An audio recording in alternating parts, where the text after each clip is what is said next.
This image is Saint Kateri Tekakwitha. Kateri actually means Catherine, or was originally Catherine.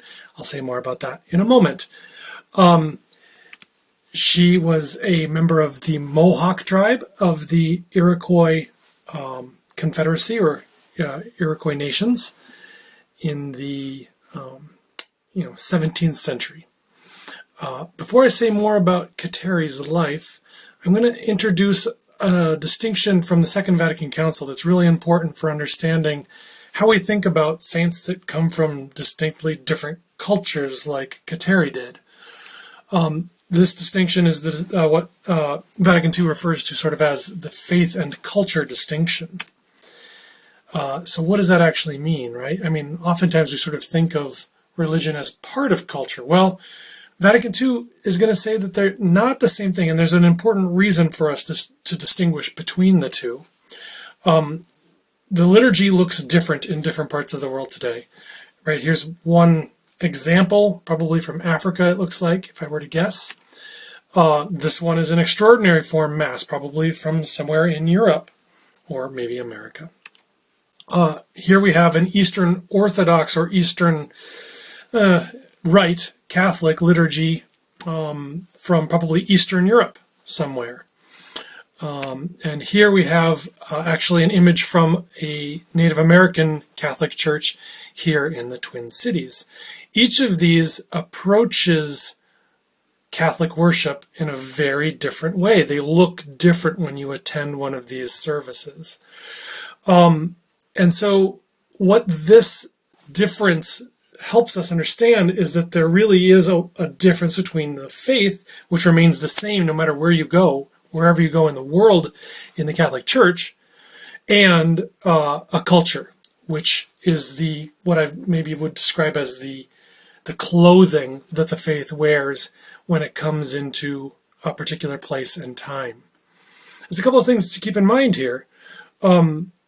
Well, culture concretely affects the way that faith is practiced in a particular place and time.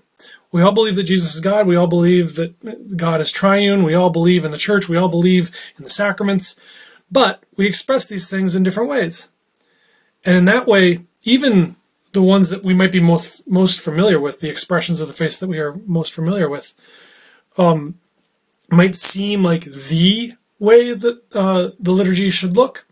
There is no such thing as a pure faith apart from a culture. Any European expression of the faith remains tied to the culture and history of European peoples. So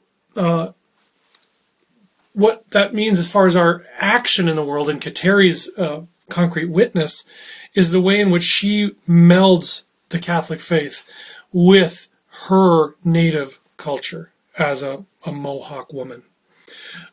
We are called to share our faith, and Kateri herself does so, but we don't evangelize our culture as such, right? We only evangelize our faith.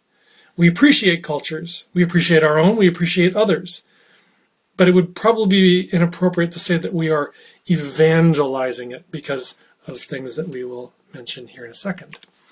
Because in the colonial period, right, there was often a conflation of faith and culture, meaning that people who came from Europe thought that in order to Christianize the peoples that they encountered around the world, they also had to give them European culture as well.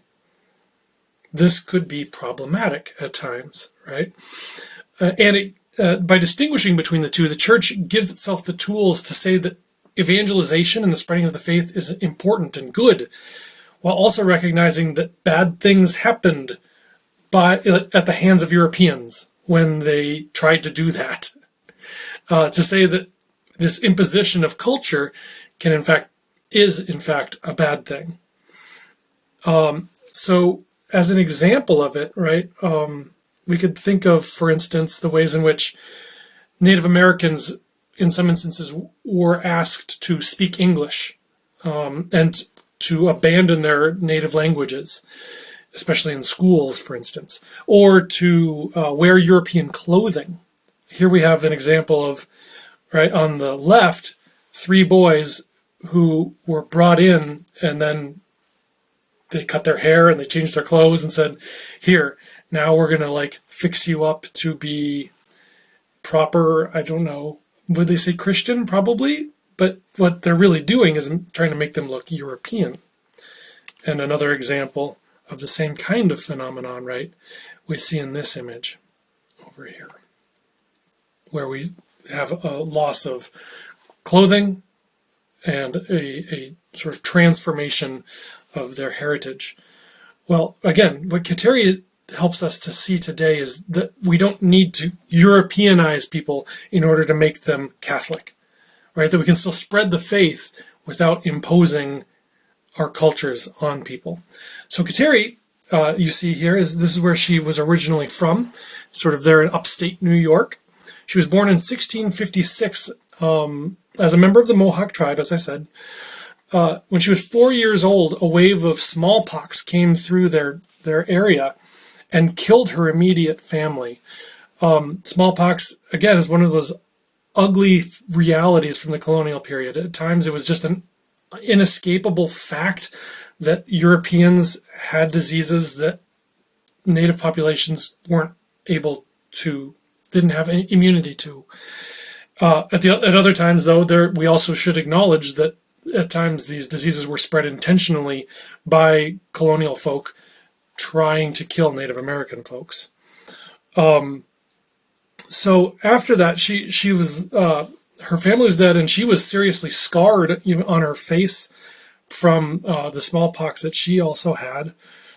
She was taken in by her uncle, who was the chief of her village, and raised her for her through her teenage years. When she was 20, she accepted baptism from a Jesuit missionary. And it was at this time then that she accepted the name Catherine, or as she pronounced it in her Mohawk tongue, Kateri. And while at the same time, she had also been putting off marriage in her tribe, and realized at this juncture in her life that that she was called to be a virgin. And so she took a vow of virginity at the age of 20 in imitation of the Blessed Virgin Mary, considering herself to be the bride of Christ from that point forward.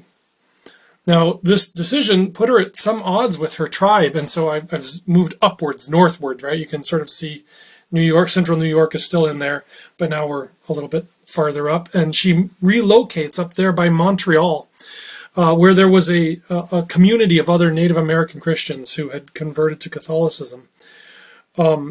This was a sort of a tragic turn, because she didn't want to leave her family, but she didn't really feel very welcome there either.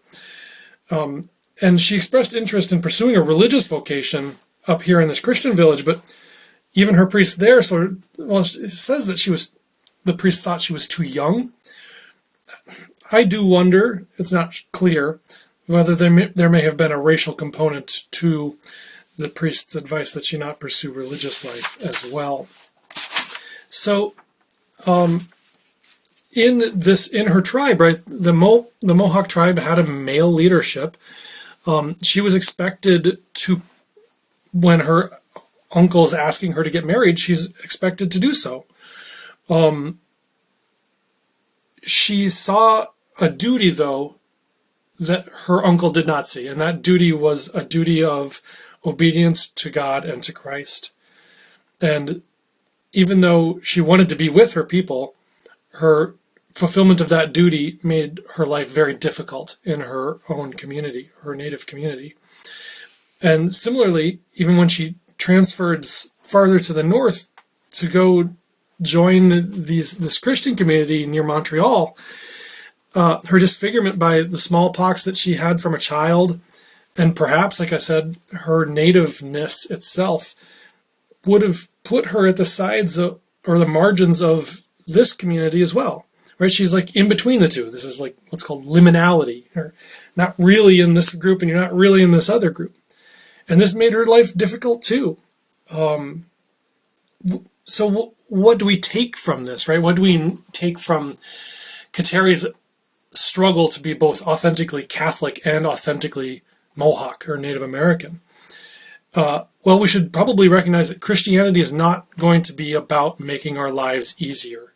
It simply isn't the case. Kateri's life was not easier because of her Christianity. Living our faith puts us at odds with others around us, even those people that are close to us. But like Christ, we have to embrace the difficulties that we encounter.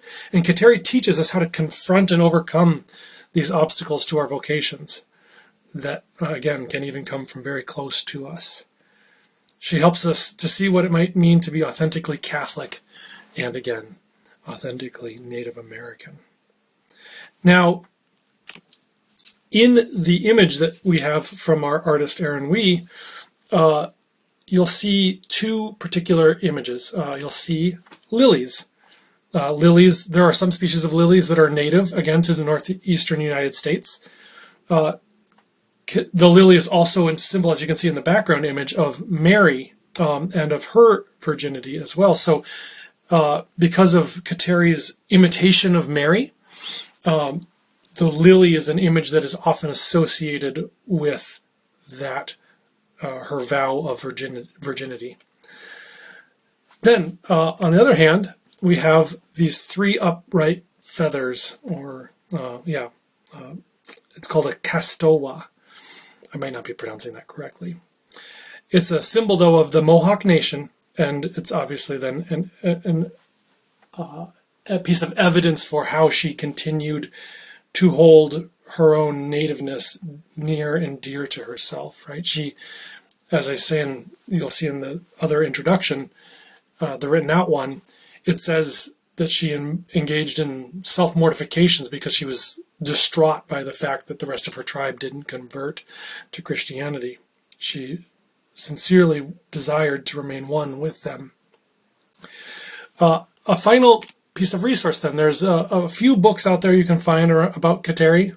This one was published after her canonization, and so it'll be sort of up to date with the most recent sort of findings about her life. And again, you can go find other things out there as well that will tell you more about Kateri's life these days.